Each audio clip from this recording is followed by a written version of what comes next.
A paz do Senhor. Estamos aqui mais uma vez para falar da palavra de Deus, que é linda e poderosa. Estamos trabalhando no livro de Atos, um livro lindo, forte, de orientação, de perseguições aos cristãos, aos homens de Deus, mas de muito milagre. Um livro que tem orientações brilhantes para mim e para a tua vida. Um livro que só vai fazer o que é melhor para nós. Amém? Estamos trabalhando aqui em Atos 15, do 1 ao 21, onde o tema é: Deus não faz diferença, é só crer. Às vezes você acha que você não está fazendo a vontade de Deus porque ainda não está na obra. Às vezes você acha que não é digna de ser salvo ou salvo por conta do passado. Deus não faz diferença. O segredo é crer, andar com integridade, ter fé e ter convicção da sua salvação. Amém? Se você vai ver pela manhã, bom dia.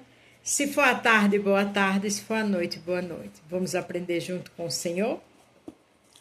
Atos 15.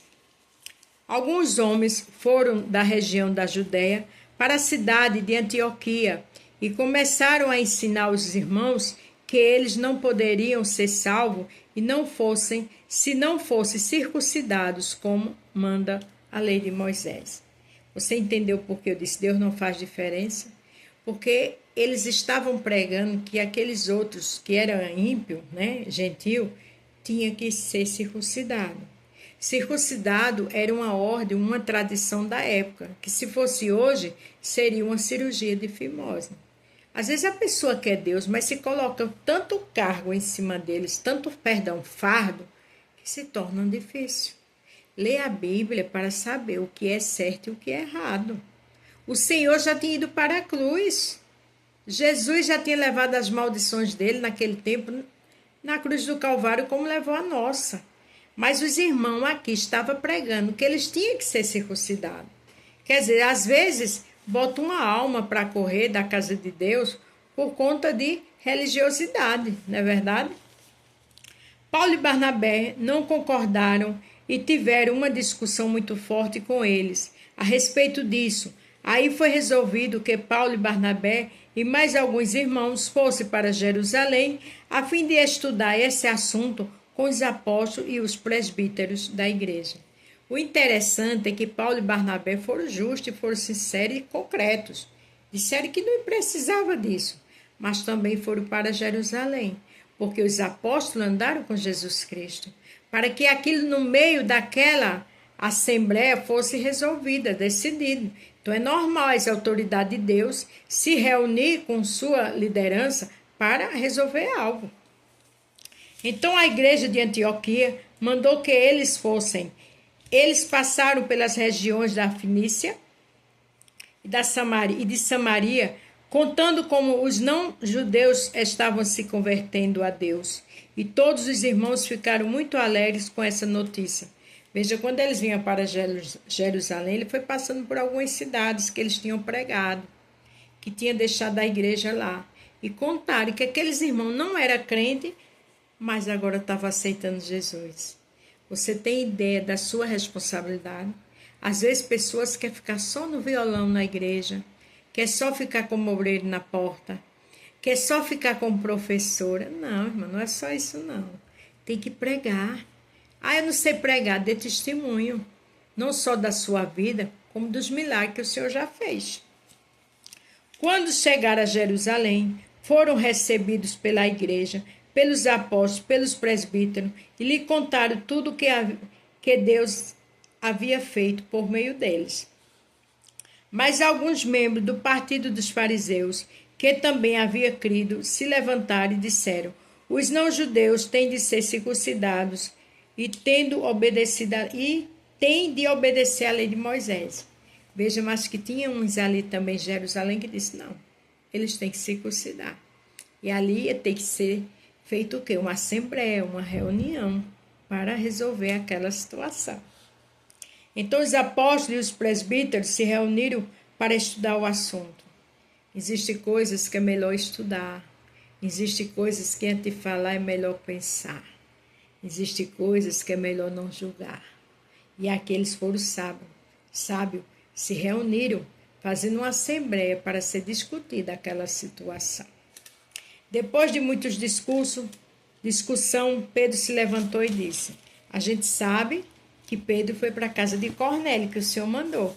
E Cornélio não era crente. E o Senhor fez o quê? Ali no meio daquela reunião da família, depois que Pedro pregou, o Espírito Santo desceu. E eles eram gentios. Deus não vai atrás de tradição. Deus vai atrás de você ser transformado e se santificar. E fugir da aparência do mal e do pecado. Cada dia ser transformado, orando e pedindo socorro a Ele. Meus irmãos, vocês sabem que há muito tempo Deus me escolheu entre vocês para anunciar o Evangelho aos judeus e a fim de que eles pudessem ouvir e crer. É Deus que conhece o coração de todos, mostrou que aceita os não-judeus, pois deu o Espírito Santo também a eles, assim como tinha dado a nós. Pedro já tomou a palavra e deu testemunho, que o Senhor aceitou e mandou que pregasse para os não-judeus. E que o Senhor não faz exceção de pessoa, porque Paulo e Barnabé trouxe aquela dificuldade, né? Que os irmãos queriam Cristo, mas outros disseram que eles tinham que se circuncidar. Ali também, no meio daquela assembleia, teve outros irmãos que bateu o pé, que também eles tinham que circuncidar. Porque tem pessoas que por ele aconteceu algo na vida dele, todos têm que ser daquele jeito. E não é assim. Deus não faz nenhuma diferença entre nós e eles. Pedro falando. Ele entendeu porque eu botei Deus não faz diferença? É só crer. Porque está aqui, ó. Deus não faz nenhuma diferença entre nós e eles. Ele perdoou os pecados deles porque eles creram. Se creres, verás a glória de Deus. A Bíblia diz que tem que crer. Quem crê será salvo. E quando a gente crê, a gente vai mudando. Quando a gente crê, a gente vai fugindo da aparência do mal. Quando a gente crê, a gente vê a diferença, como diz Malaquias 1,18. E vereis a diferença entre quem serve e quem não serve. Não era uma cirurgia de fimose que ia fazer ele ser salvo, não. Ou ser transformado. Então, por que é que vocês estão querendo pôr Deus à prova? Veja que o Pedro teve uma palavra muito forte. Às vezes a gente coloca Deus à prova, colocando uma carga nas costas dos que agora estão crendo. Essas cargas nem nós, nem os nossos antepassados podemos carregar. Pedro disse, olha, às vezes se coloca uma carga na vida de uma pessoa que ela não pode carregar. E a gente também está fazendo o mesmo. Às vezes a exigência, irmão, é tão grande na vida do irmão que alguém cobra e na casa dele ele não faz nada daquilo. Não é interessante isso? Às vezes diz que fulano não manda na sua casa, mas ele também não manda na dele. Às vezes diz, fulano está em pecado e ele está lá, incubado dentro da igreja. Mas Marcos 4:22 diz que não há nada oculto que não revele, nem escondido que o Senhor não mostre. Não adianta ser crente na igreja e na rua ser outra, porque vai chegar a hora que o Senhor tira a capa. Pelo contrário, por meio da graça do Senhor Jesus, nós judeus cremos e somos salvos do mesmo modo que os não-judeus. Olha que coisa linda. Naquela assembleia, naquela reunião, Pedro estava falando com a verdade. Porque quem anda com a verdade, quem vivencia a verdade, fala em qualquer lugar. A Bíblia não diz, conhecereis a verdade e ela vos libertará? Então todos os que estavam ali ficaram calados e escutaram Barnabé e Paulo, contaram todos os milagres e maravilhas que Deus tinha feito por meio deles entre os não-judeus. O testemunho do que eles fizeram e do relatório que eles trouxeram. Quando eles terminaram de falar, Tiago disse, outro apóstolo, né? Meus irmãos, escutem. Agora foi a vez de Tiago. Falou Pedro, falou Paulo e Barnabé, agora Tiago. Simão acabou de explicar como Deus primeiro mostrou o seu cuidado pelos não-judeus, escolhendo de meio deles um povo que seria dele. As palavras dos profetas estão bem de acordo com isso, pois as escrituras sagradas dizem, olha ele apresentando as escrituras, você tem que andar e lutar para aprender a palavra, andar nas escrituras. Depois disso eu voltarei, diz o Senhor, e construirei de novo o reino de Davi, que é como minha casa, Perdão, vou repetir. Depois disso eu voltarei, diz o Senhor, construirei de novo o reino de Davi, que é como uma casa que caiu. Juntarei de novo os pedaços dela e tornarei a levantá-la. Essa casa é quem? Eu e você. Nós somos templo e morada do Espírito Santo. Deus quer levantar, agora eu e você tem que fazer nossa parte. Como é que quem é templo e morada do Espírito Santo está andando de qualquer jeito? Está com palavrões. Diz que é crente, está na macumba, na feitiçaria. Diz que é crente, está dentro de casa, é um horror. Não, irmão. Eu e você somos templo e morada do Espírito Santo. É de dentro para fora. E aqui, Tiago estava falando da palavra. Assim, todas as outras pessoas, todos os outros povos que eu chamei para serem meus, vão procurar conhecer o Senhor. Assim diz o Senhor. Tiago falando do Antigo Testamento, que anunciou essas coisas desde os tempos antigos. E Tiago continuou: a minha opinião é esta. Eu acho que não devemos atrapalhar os não-judeus que estão se convertendo a Deus. Tudo aquilo eles concordaram com Paulo e Barnabé. Não precisa de cirurgia, não precisa circuncidar-se. Precisa falar da palavra, ensinar a eles o certo e o errado.